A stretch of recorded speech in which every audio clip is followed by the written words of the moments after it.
दुल्हन, तुम अदनान के साथ उस कमरे में क्या कर रही थी? मैं बस उन्हें मुबारकबाद दे रही थी, इसलिए गई थी। आपको भी बहुत मुबारक हो।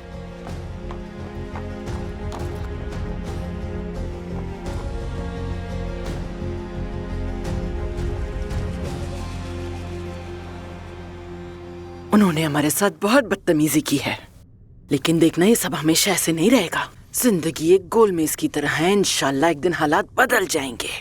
हाँ लेकिन अम्मी, आपने देखा था ना अदनान साहब किस कदर हैंडसम है। मेरा तो दिल ही आ गया। चुप करो, देखते ही फिदा हो गई तुम तो। नहीं ऐसी बात नहीं है, मैं तो बस ये सोच रही थी कि अगर मेरी शादी ऐसे ही किसी आदमी से हो जाए तो कितना अच्छा होगा। यानी तुम्हारे इरादे संजीदा हैं। इंशाल्लाह मैं दुआ करती हूँ ऐसा ही हो। हद हो गई है, इनकी बातें तो सुनो जरा। ये तो फिर शुरू हो गया।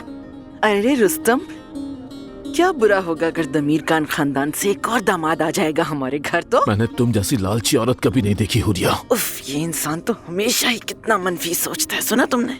तुम ऐसे क्यों हो आखिर? क्या तुमने नहीं देखा कि जमरुद कितनी खुश है वहाँ जाके?